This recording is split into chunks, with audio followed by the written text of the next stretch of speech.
No.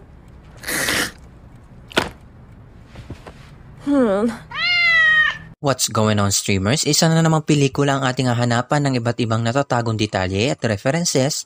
Ang pelikulang The Secret Life of Pets. Ano-ano kaya yon?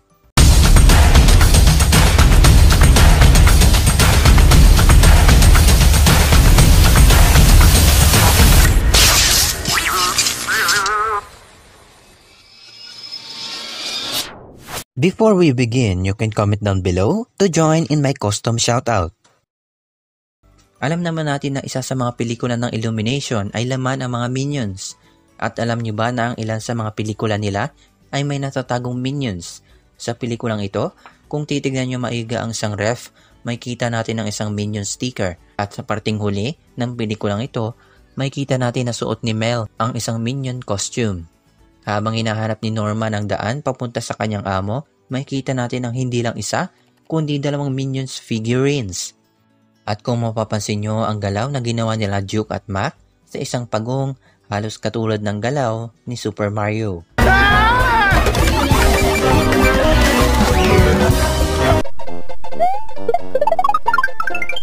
At kung isa kayo sa mga fans ng Jurassic Park at Jurassic World franchise, alam niyo ba na ang eksenang ito ay halos hango sa Jurassic Park The Lost World.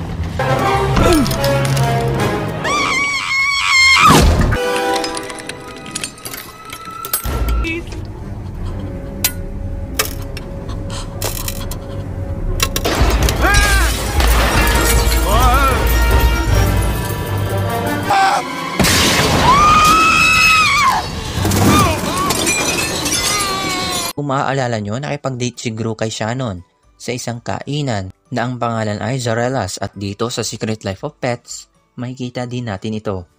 Sa likod ng bus, makikita natin muli ang poster ng pelikulang Sing.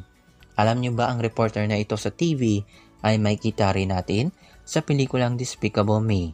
And what will he do next? Let me know what movie you want to talk about next. Don't forget to leave a like, subscribe my channel para hindi mo malagpasan ang ilang content tulad nito. Until next time, thanks for watching.